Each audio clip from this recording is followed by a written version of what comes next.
Good morning, ma'am. Good morning. You are Melody, is it Meshy? Mesh.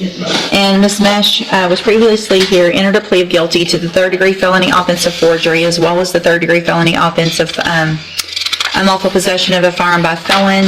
I've received the pre-sentence report as well as a supplement that was provided with regard to some more specifics on those Louisiana cases. Did everyone receive that? I have not received the supplement, no.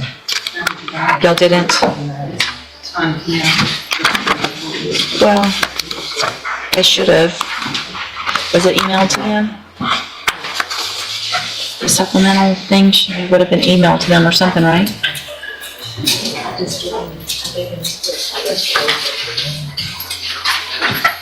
There's a supplemental report.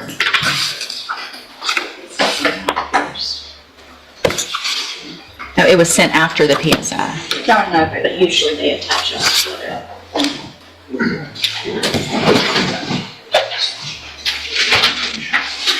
Oh, okay, you need to just make sure they get those. It shows that it just kind of clears up some of those records unavailable, ones on the PSI from November 9th of 2011, which isn't really on there, so I'm not real sure where this came from. Well, maybe it's the... Oh, that's when she pled no contest to the OWI, operating while intoxicated. 6 months in jail, mostly suspended, 24 months probation. Probation was revoked June 20th of 2013, ordered to serve a 6-month sentence. And then there was a OWI third offense that she pled to October 24th of 2012.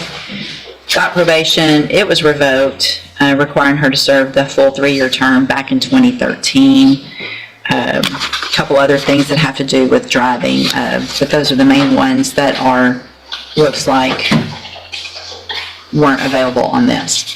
So, other than that, has everyone, any other additions or corrections to that report? Mr. Rojas? Nothing. Ms. Delfino? Judge, I know Mr. Riley's PSIs, as they always are, very extensive and thorough. I have a little hesitation with the defendant's comments in her section about taking responsibility. I don't really believe she was just kind of innocent bystander as she claims to be. I think the nature of the offenses, when I read them, do justify probation. If the court agrees that basically the straight offer was obviously a criminal history and accident down the road. And for whatever the court thinks is permanent. And I have spoken with Ms. Mesh about those comments, Your Honor. She's, as far as the counterfeit goes, she's aware that the person she was with would have that kind of history. She's aware that there were those documents inside the car. She should have known. It wasn't just documents, the printer was in the car. The equipment, yes, ma'am, the equipment that was in the car. I mean, you can't act like you don't know that's going on if the printer and the counterfeit bills are in the car and you're passing them. This case makes a sudden twist. A convicted felon is found with a printer, counterfeit money, and a firearm inside the vehicle. But what unfolds when she insists she had no idea? Let's find out how the judge responds.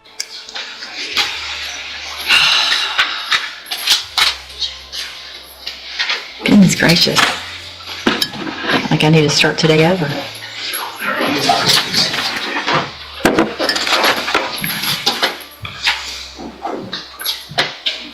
I mean, so Ms. Mesh, I don't know how long you've been sending it in here. Obviously, it's extremely disturbing to me. Number one, your criminal history. Number two, the fact that you're not taking responsibility for this at all. Even if it wasn't your idea, you're not taking any responsibility for it. And it makes no sense when you're in the car with the printer, with the bills, you go into stores, you're trying to pass the bills in the stores, and you're saying, well, I was just in the car, and he put the gun in my purse, and he did all that stuff, and I didn't really know about it. That's not right? So tell me what's right. Because you pled guilty under oath the other day. I knew the gun was in, and I knew he did counterfeit. But I didn't think all the money he gave me was counterfeit. I really didn't. Did you think some of it was counterfeit? I'm sure, yes ma'am. Okay. Yeah. Well, just take the responsibility. You know what I mean? Yes. It's not going to make it better for you to try to diminish it at this point. It's done. You pled guilty to it. Yes. It just makes it worse. If you stand in front of me and try to say, well, I didn't really, I mean, yes, you knew some of it, if not all of it, was counterfeit. Yes, ma'am. He's printing it in the car. Jeez. How long has she been in jail?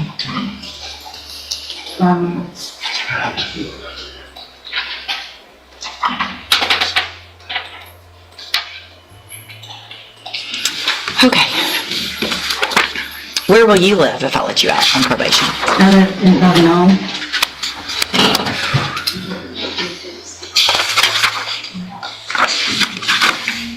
So, at this moment, the court is going over her pre-sentence investigation report, the PSI. It's basically a background record used to guide sentencing decisions. The judge wants to make sure every detail of her criminal history is correct before moving forward. And I'm guessing you must have lived in Louisiana most of your life, is that correct? Yes, And ma'am. then you moved over here? Yes. Well, probably in another states, but I stayed in Lubbock, Texas for about 3 years. My grandson now is a heavy equipment operator and he's can work down here.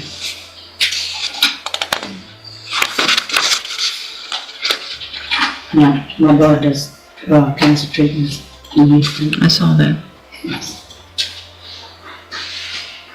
So you live with your niece and grandniece and no? Yes, ma'am. But she just had surgery too. And all those things, I feel for everybody else in your family, but I mean, you're the one who got yourself here, you know? Okay. I'm going to find, Ms. Mesh, that you previously entered your plea of guilty freely and voluntarily. I'm going to find in cause number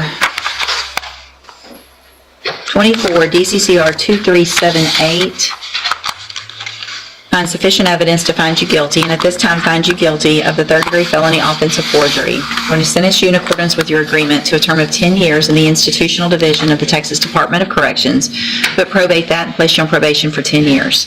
You're ordered to pay a $500 fine and to follow all of the rules and conditions of probation. Clause number 25, DCCR 0134, find that you entered your plea of guilty freely and voluntarily, find sufficient evidence to find you guilty, and at this time find you guilty of unlawful possession of a firearm by felon. Sentence you in accordance with your agreement to a term of 10 years in prison, but I'm going to probate that for 10 years. You're ordered to pay a $500 fine and to follow all of the rules and conditions of probation.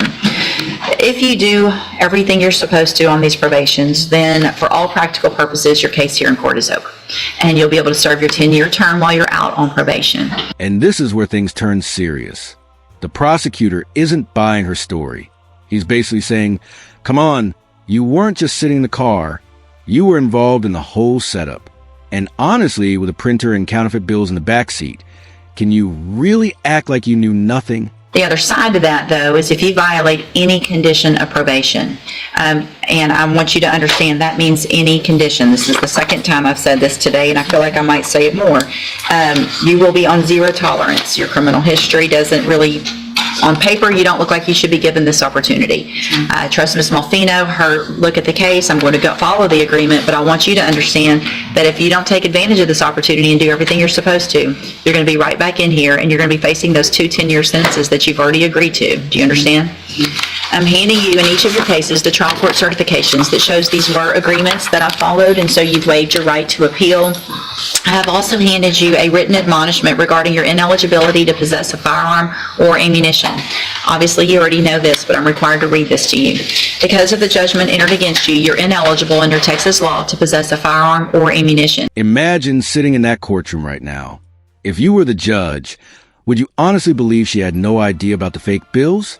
Or does that explanation feel just a bit too convenient? Possession of a firearm or ammunition could lead to charges against you. Firearm is a legal term, and you should read that written admonishment I provide you to see what devices qualify as a firearm. If you have questions about the laws that make you ineligible to possess a firearm or ammunition, or about how long that lasts, you can talk to Mr. Rojas. All right, good luck to you, ma'am. Thank you. You can go back with the bailiff. Notice how the judge's tone shifts. She begins to show concern for the family, but still keeps the focus on accountability. This is a classic courtroom balance. Compassion meets responsibility.